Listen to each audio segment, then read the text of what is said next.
DG Stéphane Balamwange Congo ya Lumumba Congo Tafachi Beton Tangwe koki yo Tangwango yangoyo ekoki Tolanda kango Papa Stéphane Balamwange oh yeah. Bonjour Naba Congolais Belé Baza Otalabiso. Nous sommes en direct encore aujourd'hui, vendredi 23 mai 2025. Jésus encore les Chamboui sur Tango Koki 243 en direct de Kinshasa et vos apaisements. Le Lotoroloba, le Loba Sangwarope Sabino Eze Belé. Te comprendre le Lomakambo Belé. Félicitations d'abord Naba sénateur. Na Moussala Basali Lobby. La majorité des sénateurs ont voté oui. Ont été pour la levée des immunités et l'autorisation de poursuite. Il y a Joseph Kabila Kabange, c'était hier, en image dans cette émission. La particularité aussi dans cette émission, Balobi Yeme Yakwei, Shadari, Obemina Koko m'expliquer batomi balo bakoki koko mana Zambi bakatisi vers Kasumbalesa ba service bazala ki wapi babimi avec l'autorisation de qui Matata Ponyo bazaro yebisa biso porté disparu. Or sa condamnation c'est une condamnation il y a peine il y a servitude pénale oyo ba condamné à travaux forcés. Et la femme de Matata Ponyo, c'est la petite sœur de Mwanganchuchu. Révélation dans cette émission. Présentation de l'identité de la femme de Matata Ponyo, qui est la petite sœur. C'est une famille, c'est une petite sœur biologique de Mwanganchuchu. Mwanganchuchu Azaya Wapi. Et il est du Rwanda. Lorsque Mwanganchuchu aza Rwanda, moi si Matata Pona Rosala ya wapi ya Rwanda. Boza mona niveau mboka na biso zaleli hein. Lorsque Kagame azokoti sabatu na Goma, azolinga abala ni saba Congolais na ba Rwandais, azolinga abala ni saba Rwandais na ba Congolais pour que infiltration est simplifiée na mboka na biso. Est-ce que Lelo, un premier ministre comme Matata Ponyo, ou Abali, la petite sœur de Mwanganchuchu, tous des Rwandaises et Rwandais, et la femme de Matata Ponyo aussi, tout la mouizia zaza. Parce que la femme de Matata Ponyo avait aussi des entreprises qui est vrai. Nakati ya projet ou ya parc agroalimentaire à Bukangalonzo. Neba kangi matata, il faut pas kangana moi sinaye. Dans cette émission, vous allez écouter des choses. Babi Sibiso, des kabilistes de Oran, bakoki koko mana Zambi, nengeni ni pendant que ba service et permettant ki bangote bakatisa, babi mana mondelo à l'État. Chibangu, chacun, ce qu'il faut savoir les anini, hein. Un aéroport est considéré comme une frontière. Soko comme un aéroport à Njili. Soko comme un aéroport à Goma, un aéroport à Luano, un aéroport à Kisangani, un aéroport à Kavumu, un aéroport à Bukavu, osa déjà la frontière ya Mboka. Dès que vous entrez au niveau de l'aéroport, au côté avion, au Mati, au Bimi Congo. Mais comment expliquer bateau ba pekisa yi bango ba comme na ba frontière te ba komi kino na niveau ya côté un aéroport en Njili ya reçoit pe pour kita ko atterrir na Lubumbashi ko kende tikino na Kasumbalesa bateau mi balé beaucoup misaki yeme ya Kuwait. Est-ce que na ko banda siko? Est-ce que tokoyi ko banda? Mbote na ba Congolais nyonso de père et de mère. J'ai besoin de Congolais de père et de mère. Et aussi ba Congolais de Midaka, nous avons besoin de vous. Parce que eza na ba famille ebele congolaise. Bande konanga ba Congolais, baleki nanga ba Congolais, baya nanga ba Congolais, baninga nanga ba Congolais, babotami na Paris, babotami na Bruxelles, babotami na Porto, babotami na Marseille, babotami na Poto na Texas, babotami mokili mobimba. Bakobotama mama za congolaise, mais papa za étranger. Bakobotama papa za congolais, mais maman za étrangère. Na robo ya ki congolité na bangote, na kobo ya ki congolaise ki congolais na bangote, baza bandeko na ngai bolandanga boyoka ngai. Yango na te akaba parents ebele, oza congolais, oza congolaise, oza na mikili ya bapaya. Yekolisa bana na yo kolandaka tango koki 243, kolandaka Jésus encore le chambui.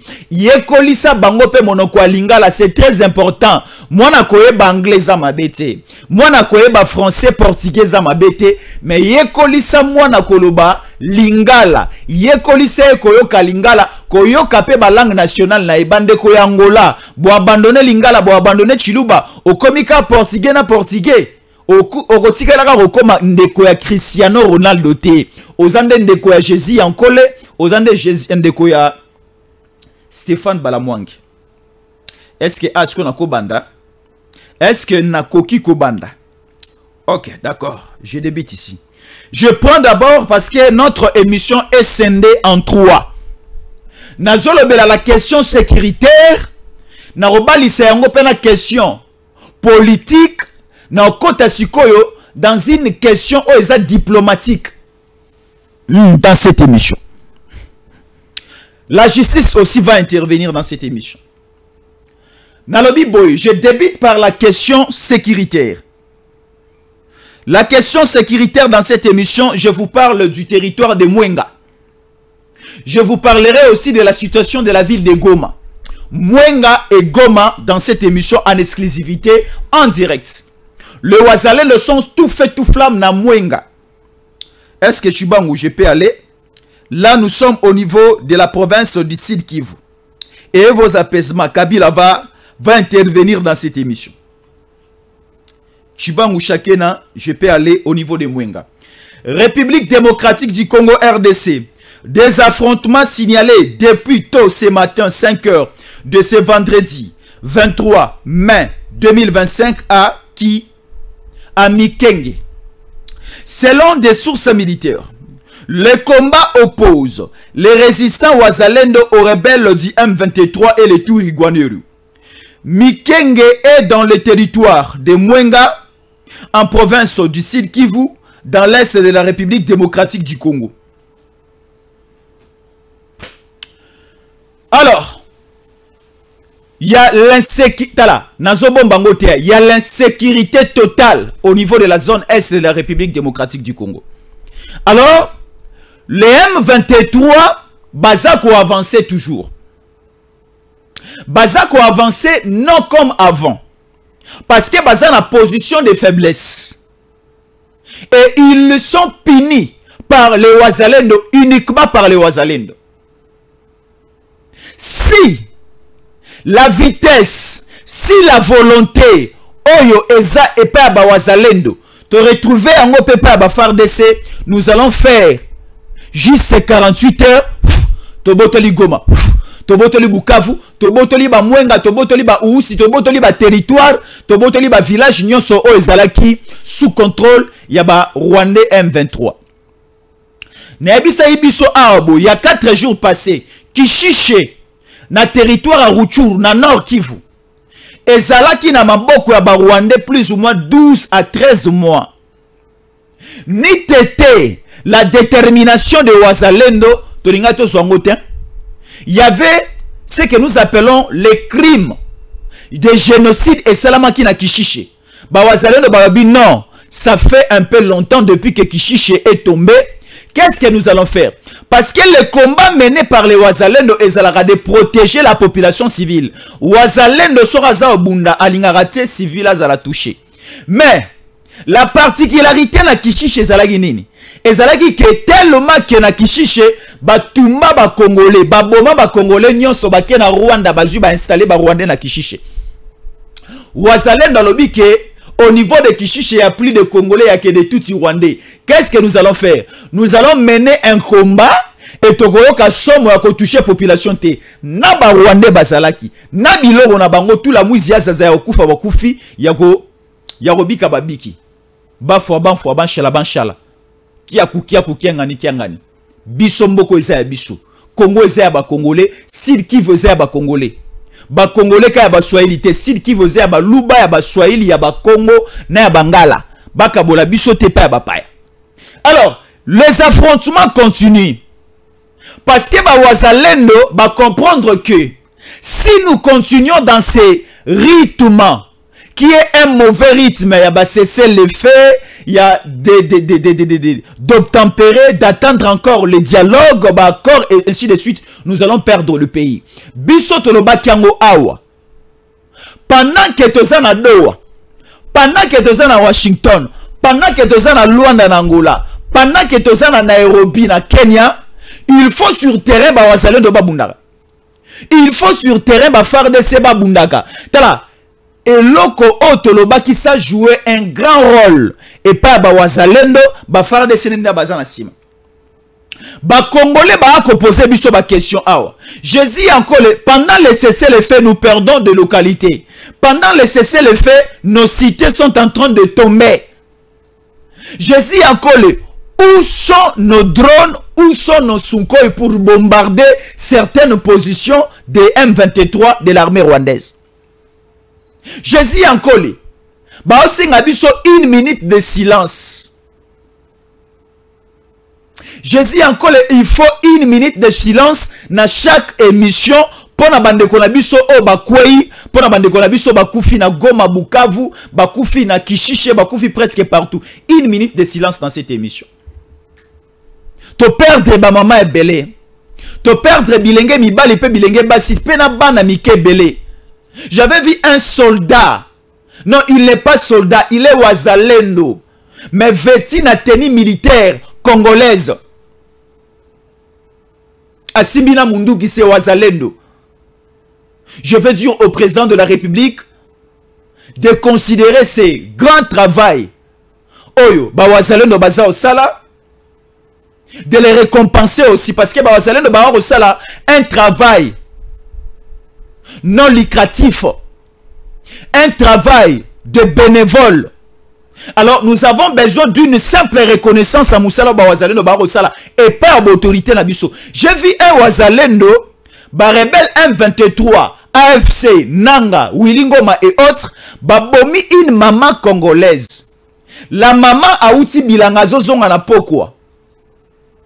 Et la maman avait une petite fille entre ses mains. Babomi maman moi natikali yemoko na sasa olela. Nous avons des images. Un Wazalendo est arrivé sur les lieux. Les Wazalendo ont quand même terrassé. Les Wazalendo ont quand même tué ces rebelles M23 AFC Bazala na bango pe olemba. Ba makasi te bazana technique de guerre te. Ba Wazalendo babomi.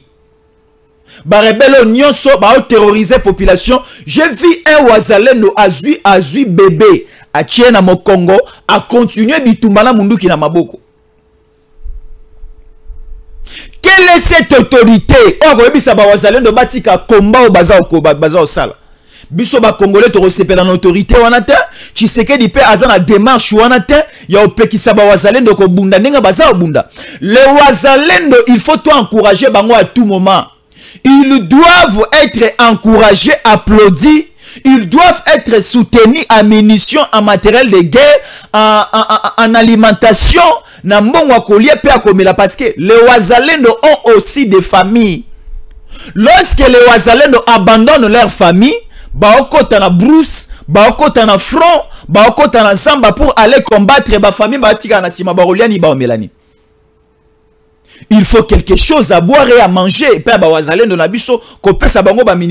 ici, on nous parle du territoire de Mwenga. Mwenga, c'est au niveau, il y a province à Sud Kivu. Bitumeza kuna makasi. Bazako Lukaba kota na cité na biso ya Mikenge. Alors, c'est aussi une cité stratégique. Une cité stratégique pour l'M23 parce que M23 ayaka na bilanga matembelete. M23 alukara bilanga pondute. M23 dans sa vision, surtout na mission Oyo, Kagame na Kabila bapesi bango babiba kende plus et sika Oyo mabanga etalo ezali. Et sika ba minéraux ezali. Alors, na viseur na bango et selon certaines informations parce que les blancs parce que les Européens bangonde bayaka kosala exploration il y a sol congolais babi que à tel niveau les Français et autres babi que na tel niveau oyo cobalt ezali manganèse ezali or ezali coltan ezali iranium ezali et c'est pour cela les M23 sont déjà visés par certains Européens bokene na mikenge bokene na usi bokene na katana bokene boy bokene na fizi bokene de ça dit baza bien téléguidé bakende esika ba minéraux zali baboma ba congolais bazo ba minéraux bakende côté que là bas Amérique qu'est-ce que j'ai dit bakende côté que là bas français bakende côté que là bas qatarien à faible prix biso tozana or awa na Congo mais tozana ba raffinerie d'or modernité mais le Rwanda azanango Rwanda oyo azana or te maza o raffiné or et panaye soko taliba usine so taliba raffinerie d'or et de matières premières na Rwanda vous allez voir comme si que bazala rapé na ba diamant wana bazala rapé na ba or le Rwanda a absolument rien biso aussi pourtant autant. Alors ça nous demande une détermination parce que déjà à ce niveau nenge ba okanga Kabila et puis ça bateau au Kanda. Alors, ce qu'il faut faire, en attendant Washington, en attendant certaines discussions que nous sommes en train de faire, ce qu'il faut faire, il faut donner une forme de moratoire. Et puis à bateau, babima na territoire national, 48 heures à Goma, 48 heures à Bukavu, 48 heures à Ousi, 48 heures dans toutes les zones occupées. Na moni apparemment to bosani bunagana. Apparemment Congola bosani bunagana, to komo le belaka Goma, to komo le belaka Bukavu. Or, na mboka na biso, ba zone nyonso wana, eza ba zone babomi ba Congolais, 1 minute de silence pour les Congolais.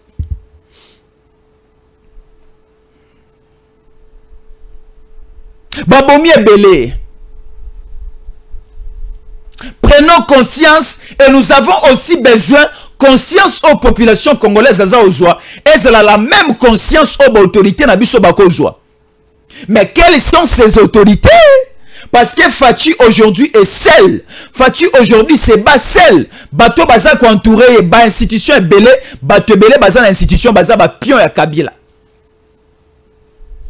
Ni t'était la pression de la population ne ba immunité à Kabila ngoza la leveta. Coup de chapeau na ba sénateur au Basali Moussala. Coup de chapeau na ba sénateur au Basali Moussala na kota siko dossier Kabila ici au Pesimbo Boy. À ce niveau au Pesimbo Boy na koti dossier ya Kabila vous allez comprendre plusieurs choses. La position de Kabila à ce net moment. Selon les dernières informations, on nous dit ceci. Kabila est au niveau de la Namibie. Kabila présentement, cela n'est pas un secret. Kabila Aza na Namibie. Est-ce que les services de l'État congolais sont autorisés d'aller mettre la main sur Kabila na Namibie? Est-ce aujourd'hui nous avons des relations avec la Namibie? Moi je dis oui. Nous avons certaines coopérations avec la Namibie. Nous sommes des pays frères. Nous sommes des nations sœurs avec la Namibie. Et nous sommes aussi dans certaines organisations africaines, sous-régionales, régionales, ensemble avec la Namibie. S'il y a des rebelles, au Bazoluka,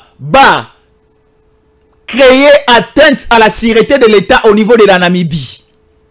S'il y a des terroristes, s'il y a des rebelles, Bazoluka Salamabe, na Namibie, ko se cacher na Congo, biso dozo bango, dozo c'est Namibie. Ah ouais, pas na biso, so reza na ba rebelle moko balingi Salamabe na Angola, to kanga bango, to ke to pesi bango pa Joao Lorenzo. S'il y a des rebelles au bazar au Lukaba Salamabe en Afrique du Sud, des Sud-Africains, au Batama Awa, Torokanga Bango, Totini Bango na Johannesburg, ou bien à Cape Town, ou bien à Durban. Mais si comme Bisso Awa, il y a un certain soi-disant Congolais Oyo d'abord a kambi mboka frauduleusement pendant plus ou moins 18 ans. Ayela biso ba identité ya mabe. Abomi mboka na biso, azui ba minere na ye komi ya ye. Est-ce que boyebi ke y a un ministre au asala 18 ans na régime à Kabila depuis Kabila koma mokonzi mboka. Ministre wana asala 18 ans. Azalaka ministre ya mine. Comment on a un Martin Kaboueloulou. Moi, je me pose la question de savoir, il y a certains Congolais de pères et de mères, mais au moment où ils ont makambo étranger, ils ont makambo noki, makambo traître. Martin Kaboueloulou azala ministre, ya mine. Depuis Kabila azala président, Kino Kabila alongwe président en 2019. Ministre à mine. Et Martin Kaboueloulou, c'est la personne qui gère bakare minier sur ya Kabila, na bakare minier sur ya bakabiliste awa na Congo. Martin Kaboueloulou ne aza représentant à Kabila devant les Chinois na contrat oyo basina na ba Chinois ya ozoba minéré na biso pas pour l'avantage ya biso ba Congolais mais pour l'avantage ya Kabila emoko. Tel un Congolais qui accepte que à la marionnette sa Kabila pour a gagner ba miette mais Kabila nde envoie Martin Kaboueloulou. Martin Kaboueloulou révélation et bimi que azwaka ba bénéfice azwaka mosolo oya ba minéré o nyonso Kabila ibaka na Congo a kozwa mbongo pour ravitailler la M23 et AFC. Mbongo ya M23 na AFC et uta Rwanda te. Mbongo ya M23 na AFC et uta France te et uta ka na Congo. Et uta ebimelaka na ba minéré à Congo. Il faut boucher. Kaboueloulou va mettre la main sur lui. C'est un kabiliste. Bato ba pesa souffle pas à Kabila. Bato tozui Kabila totie na abattoir azu déjà singa. Na Kingo etikali toka ta Kingo bakati singa bakimisi Kabila. Ce sont des Martin Kaboueloulou, ce sont des Obé Minako, ce sont des qui de Emmanuel Ramazani Shadari. Bato baza autorisé à respirer sous na Congo te. Bato baza autorisé même pas. Ya koma na ba frontière à Congo. Chacun na yo keloko yo. Rapidement yoka oloko yo chacun. Voilà, nous sommes là. Des illettrés kabilistes viennent de quitter discrètement le pays via le poste frontalier de Kasumbalesa en empruntant le passage connu sous le nom de Bilenga, souvent utilisé pour éviter le contrôle officiel. Mais bato babimi ndenge nini? Omoni na ba province na biso, omoni na mboka na biso, il y a certains coins, ba service à l'été il faut renforcer. Il y a certains coins, la police, l'armée, DGM, ANER, de MIAP et Zalaraté. Bako ebisa biso au niveau ya Grand Katanga. Ici nous sommes au niveau ya Okatanga. Kasumbalesa wana, deux personnes non autorisées à Kabili, Babinika wana, Bakezambi. Bako ebisa biso ba utiliser un canal oyo. Ba service à l'été de la mingite chacun nayoka. Des ultra-kabilistes viennent de quitter discrètement le pays via les postes frontaliers de Kasumbalesa en empruntant le passage connu sous le nom de Bilenga, de Bilanga, de Bilanga, de Bilenga, de Bilanga, Bilanga, hein? De Bilanga, souvent utilisé pour éviter le contrôle officiel. Na Kasumbalesa wana ezana zone moko frontalière. Passage moko frontalier appelé Bilanga. Eza Zamba, eza Bilanga ebele. Bato bakendaka kote kuna bakeke kwa ba bimi bake Zambi bazui ba moto bazui mituka. C'est à ce niveau de Kaaki Katumbi alingaki asa na Puerto. Aérodrome moko boba avion kitaka e mataka akimi sara batu bongo. Des ultra kabilistes bakimi. banani bakimi ba service à l'état ezalaki wapi?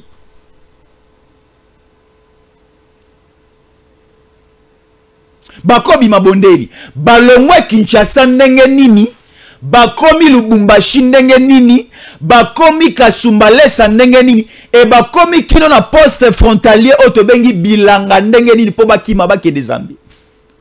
Oto aki na besoin na bangwawa. Parce que Kabila ako comparaître ye moko te.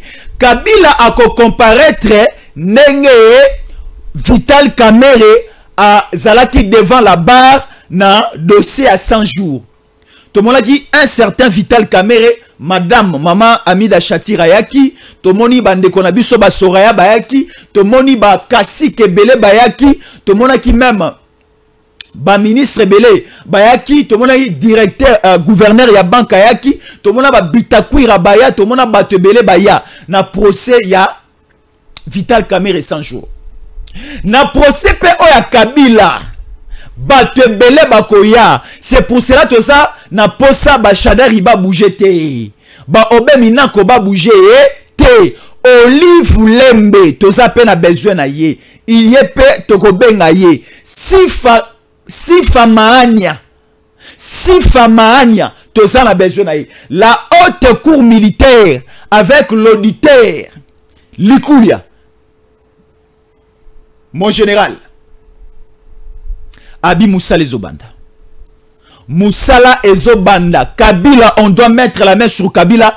Toutes les stratégies sont mises en place. Eza makambo to rolobate. Na rolobate ke no ba rotinda ba to boye, ba osala boye. Non, mais je vous dis simplement chacun toutes les stratégies sont mises en place. Et les stratégies sont mises en place et c'est en court terme. On va mettre la main sur Kabila. On n'a pas peur de ce monsieur. On n'a pas peur de ce monsieur. Ce monsieur a humilié le Congo. Le Congo n'a plus de la valeur. Le Congo n'a plus... Au Moni Congo Nabiso, c'est un pays continent. Et le Rwanda, c'est un pays quartier. Rwanda, c'est comme un quartier. La République démocratique du Congo, c'est comme un continent. Mais Kabila a réduit la République démocratique du Congo jusqu'à un tel niveau que Rwanda est comme à dominer le Congo na solo. Bon, mon amambango. Allez, motaboto pardonner. Kabila, c'est quelqu'un, bandeko belé. Basunga na émission na produisa qui lobby, c'est une émission qui a fait plus ou moins 50 à 60 cas. Botala yango. Émission na sala qui lobby le 22 mai 2025, c'était hier jeudi. Allez visiter notre boîte, vous allez voir une émission de plus ou moins 50 à 60 cas dans le Belaki dossier haut. J'avais parlé du dossier Oyo et Opposaki Ben Laden avec les États-Unis d'Amérique. Dans le Belaki dossier Oyo et Opposaki Irak na États-Unis d'Amérique. Comment les Américains bagene ko Saddam Hussein, comment les Américains babomaki aussi Ben Laden. Et bande konangai ba ko rectifier nga babi les tours jumelles Oyo Ben Laden a bombardé na États-Unis et à New York. Bande konanga babi Ben Laden babomaki likola maïté, mais Ben Laden selon certaines informations Ben Laden bayina ko bomaye na mboka na ye sika zalaki. Bake ko boma bake ko kangate me ko bomaye na mboka na ye. Mais ngai siko na kamwaka ba mindele ba la rabiso ba théorie ya ba droit de l'homme, ba la rabiso ba théorie ya marambo belé pendant que lorsque Ben Laden avait bombardé aux États-Unis, bato bakufaki, ba dégâts matériels et salamaki, mais lorsque les États-Unis ba komaki na besoin ba répliquer, ba riposter, bazaki na besoin ko kanga Ben Laden te basambisa ye, bazaki juste na besoin ko bomaye, tuera par l'épée, périra par l'épée, la loi d'Italien. Biso siko, ce que Kabila a fait dans ces pays, ce que Nanga a fait dans ces pays. Vous voyez la biso théorie à droit de l'homme. Il y a que il ne faut pas tuer. Il faut juste arrêter, il faut juste condamner, et condamnation à Kabila, tout peut saquer Mili qui n'a prison en Ndolo. Là, c'est les Congolais, on dit mango. Condamnation à Nanga, aya à côté prison en Ndolo, chaque temps à Miliki. Et lorsque tu recommandes un dialogue, base à la disculper, lorsque tu recommandes un dialogue, base à la libération conditionnelle de libération provisoire, base à la grâce présidentielle. Non, batu o basali boye, hein? Baza batu moko ya loi d'italien Nabucodonosor banfwa baba na roboma bato te. Il y a une théorie ici. Bato bazara roloba oh non, on a détourné to kangaye. Donc pour les Congolais to kangaka bato ba détourner mosola oh bakanga nani bakanga Constant Mutamba bakanga mutubo aibi mbongo l'état. Mais nazo kate bato bazolu kate to kangananga. Nazo kate batu o bazo matsamo tala bato nyonso baboke tué ba pero luar. Oh non bakanga Constant Mutamba. Mais la tikali koyo kate sika pero luar alobi bakanga nanga pour les 10 000 Congolais baza bakufi na Goma. Nayo kite esika o pero luar bibika pinga ndumba. Des fois. Azolo bake, bakanga nanga, bakanga Kabila pour les 10 000 morts, pour les 15 millions de morts bakoufi depuis l'arrivée à FDL dans le Congo. Depuis l'arrivée, il y a qui? Il y a Kagame na Rwanda.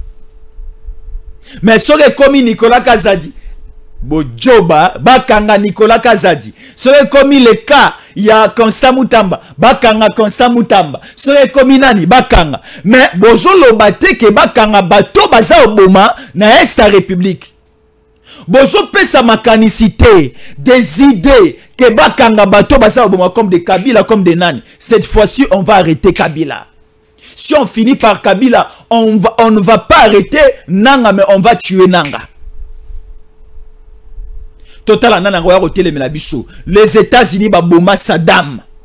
Les États-Unis baboma Ben Laden. Aujourd'hui, ce monsieur issu de la France,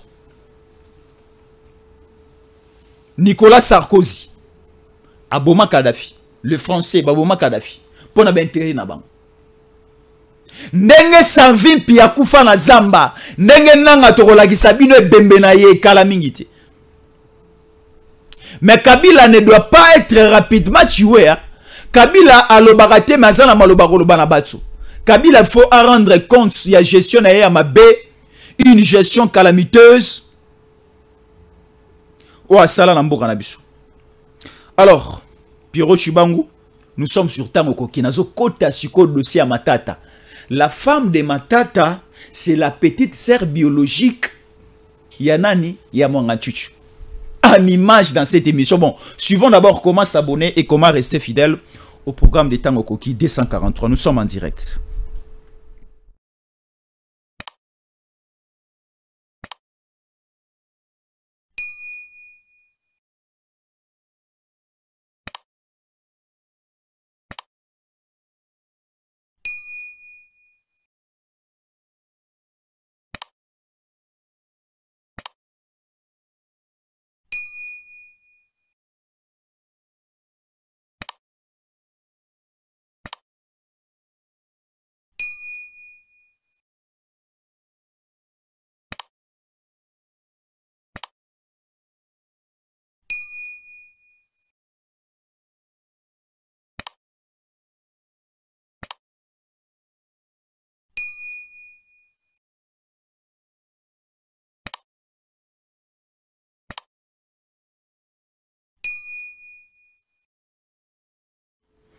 Voilà, merci beaucoup. La meilleure adresse. Tango Koki 243 sur YouTube. Et ça, bande que belé bazar partager des émissions na biso na Facebook, te pesi bango merci, na TikTok, na ba réseaux sociaux belé te pesi bango merci. Alors, nous avons aussi besoin de vous inviter de venir sur YouTube et d'aller chercher la chaîne Tango Koki 243, les temples de la méritocratie et du patriotisme en République démocratique du Congo, la télé de la vérité. Beau s'abonner. Vous visitez l'émission Nabiso, vous comprendre que ici chez nous c'est la méritocratie et aussi c'est un degré très élevé à patriotisme et nous parlons pays comme il faut et vous s'abonner et ici c'est le patriotisme. Je vois ici de nombreux messages bazarotine de Langai. Il y a Wazalendo sur terrain parce que j'avais déjà évoqué la question sécuritaire. Nous sommes en direct. Merci beaucoup de nous suivre. Alors laissez-nous d'abord prendre cette question. Il y a Matata Ponyo. J'avais dit ceci. Matata Ponyo alobaïke a affronter la justice. Arrêtez la justice à moi pété. Le roi justice à Kabila. Arrêtez la justice à moi pété. Le roi la justice il y a président, il y a cour constitutionnelle, il y a Kabila, il y a corrompu. Non. Aujourd'hui, le bon avec le président Tshisekedi a entouré na quelques personnes au bazar au Salamoussala Malam. Le roi la président Dieudonné Kamuleta. Aboy, combien de millions Oyo Matata Ponyo a proposé et pas à président pasteur Dieudonné Kamuleta accepté un motin? Combien de millions de dollars? Combien de millions de dollars que Matata Ponyo a proposé et pas à pasteur Dieudonné Kamuleta a rejeté un mot en bloc? A rejeté un mot en bloc. Parce que chez nous, avec le régime Fachi, c'est d'abord un état de droit et c'est d'abord une justice juste. Vous voyez? Alors, aujourd'hui, nous avons une information. La femme de Matata Ponyo, c'est la petite sœur biologique de Mwanga Chuchu, une Rwandaise. La femme de Matata Ponyo, une Rwandaise, la petite sœur biologique du Rwandais Mwanga Chuchu, déjà condamné na prison en Ndolo. Donc, c'est-à-dire, mbongo ya ba Congolais et comment il tourne kaka na famille ya ba Rwandais. Hein? Na famille ya ba Rwandais. L'ancien premier ministre, ce n'est pas moi qui l'ai dit. Et je ne le confirme pas parce que ça a été déjà confirmé il y a plusieurs années. Lunda Bouloulou. À Lobi, il y a un jeune monsieur à une délégation. Il y a des étudiants rwandais, burundais, ougandais na Congo. Et ce monsieur s'appelle Matata Ponyo. Et il était président de la délégation. Là, c'est Lunda Bouloulou. Ayebi histoire mboko malamo. Siko ayaki na délégation à Rwandais. Na délégation tanga zoya azalaki pe déjà na chéri na ye. Alobi non, yoti kalanga na ke na délégation. Lorsque je serai en Égypte, moi Joseph, soy na commis premier ministre, non bengi sayo. Siko Matata Ponyo aya na Congo lokola Joseph bateka kaye na famille na en Égypte akomaki premier ministre. Ayepe a commis premier ministre a bengi moi si na ye rwandaise, la petite sœur ya Mwanga Chuchu nde abala. Moi na souka ya Mwanga Chuchu, la femme de Matata Ponyo. Est-ce que boyebi l'histoire est comme ça bana Israël esclave d'Égypte. Motakoti sa bango esclave d'Égypte, c'était Joseph. Joseph d'abord batté qui est na Égypte. Après un certain temps a commis premier ministre. Nzala ekoti na Israël. Ma ezate akolia akomelezate. Jacob a tindi sikoyo les 12 tribus bananaye.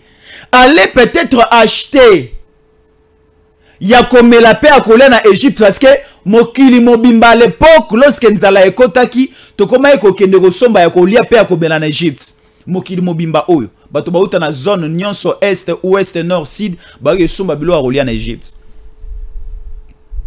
Siko ekomi ke bana Israël pe ba en Égypte ba kosomba. Et le grand frère de Joseph va comprendre, oh non, mokonzi o asika komi na Israël apparemment ça ndeko na biso to tekaka et effectivement pas ayi ndeko na bango. Et au niveau ya Égypte décision ekoi et pas à Pharaon. Barote que la lisusu ba étranger biloko akolia pe akomelate parce que quantité est commis un peu réduite et commis moke. Quantité o etikali il faut ezala consommer ka epa na bango mba égyptien. Mais Joseph avait facilité la tâche. Et pas bandeko na ye ateke la bango quand même.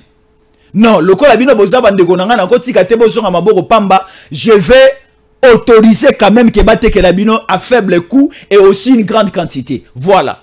Et lorsque l'Égypte, lorsque les Égyptiens vont comprendre que oh, Ce monsieur ici, le premier ministre ici, Joseph, mais Aza Mouyouda, non? Aza Israël, non? Azo facilité pe ba Yuda, non? Nesikoyo, un bon nombre. Yabana Israël ba kotaka na Égypte. Pona baya ko somba. Pona baya ko travailler sous couvert. Yande kona bango. Joseph Ozaki premier ministre ne bakangama pe bakota na captivité. Bakoma eko bota wana, bakoma eko sala musala ainsi de suite. De la même manière pe matata pono ayaka na délégation moko ba Rwandais. A kota na Congo, basala clan na bango ya ba Rwandais, ba ministère nyonso ya bango, na armée ya bango, na la police ya bango, ba service de sécurité ya bango, ba régie financière ya bango, a bengeli biso na likangu na fiancé na yatikaka na Rwanda. Leki ya mwangachuchu cadet na bango ya suka, nde ko balai. Tango projet ya Bukangalo njwe bande. Yemoro premier ministre. Yemoro ministre de finance, Yemoro Nyonso. Azui Siko une grande entreprise qui exécutait aussi des grands travaux au niveau. Ya parc, après si gestion pas moi sinaï. Ba oliambongo à l'état, yé moi sinabana. Moi sinaï siko le version bimi azar rwandaise. Leki ya mwanga chuchu. Yé juridiction na compétente siko la tribunal de grande instance. Pour moi si ya matata ponyo ye ba osambisa ya na tribunal à grande instance dossier ne gobanda soit na parquet ya Matete soit na parquet ya Kinshasa Gombe. Chibango combien de minutes? Chacun a combien de minutes? 40 juste. Alors merci beaucoup. Juste à une petite pause, on continue. Stéphane Balamwange Congo ya Lumumba Congo Tafachi Beton Tangwe koki oyo Tangwango yango yo ekoki Tolanda kango Papa Stéphane Balamwange Oh yeah yeah